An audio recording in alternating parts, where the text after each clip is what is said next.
So, Oxenfree turned out to be what I was hoping Life is Strange would have been. Find out why after the bump.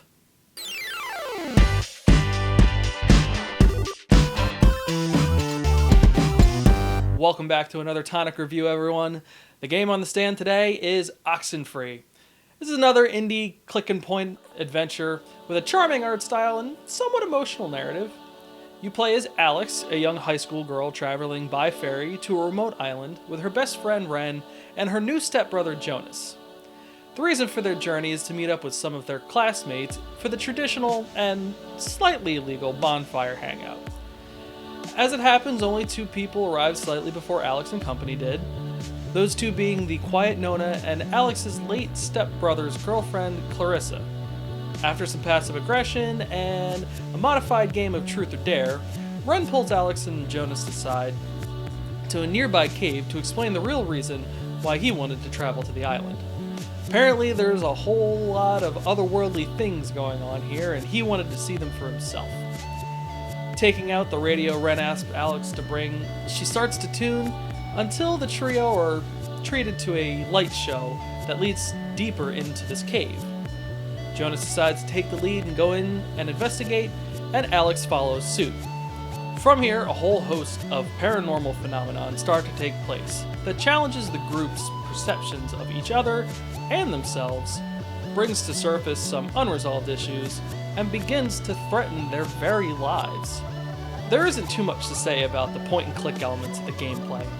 It's your standard fare and wasn't really that taxing on the brain.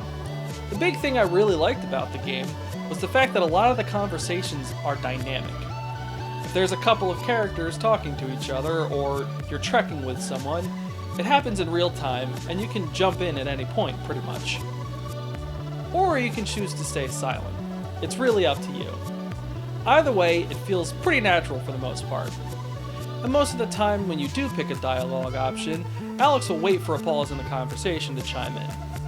There were a few times when she didn't wait and just completely cut off someone when I wanted to hear what they had to say, and other times when I waited a little too long and missed my chance to say anything.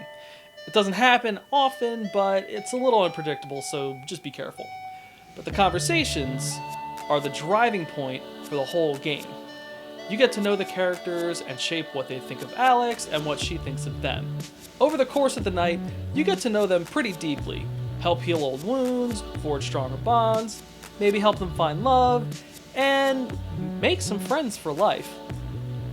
Or you could go in the complete opposite direction and just be a downright asshat to everyone and make everyone miserable. The music in Oxenfree is extremely fitting. Each track adds a soothing ambiance with a benign sense of foreboding that keeps you slightly on edge. It's pretty much all this low-key, synth-driven electronica that's like a mix between PS1 era Final Fantasy, classic Doctor Who, and Daft Punk. The best part is the music is more like a part of the environment and never felt like it was intruding over the scene. This is another good case of how music could be more of an asset to the storytelling and not just set dressing. Now, like I said in the intro, this is what I was hoping Life is Strange could have been, especially in the writing department. At first I was a little wary, not too much with the writing or even the acting. It was the line delivery in like the first 10 minutes. It just seemed a little wooden. Kind of like the director went with the first take right off the bat. But that quickly went away as the game progressed. Back to the writing though. It was great. The way the characters spoke felt natural, there was no forced lingo or language, conversations had a great flow. None of the characters were overbearing or cynical, and I never felt like I was watching some horribly angsty teen drama.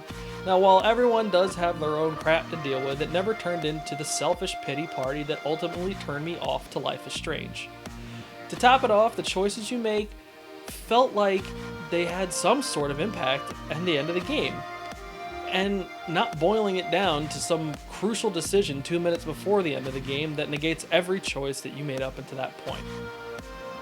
All in all, I really enjoyed this game. It's a solid story with an interesting take on the paranormal.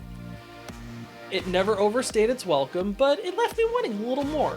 The characters are very likable, the gameplay, while not terribly difficult, is still rewarding, and where this game shines is how you can mold the experience with how you choose to respond without feeling gimmicky or hollow.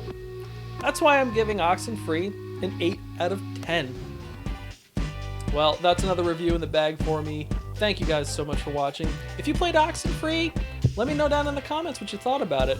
I thought it was a really interesting game. It definitely pulled me in more than I was expecting it to. You can always check out my last video up in the top corner here, or you can click in here for all the rest of my videos. And until then, I'll see you guys in the next one. Later.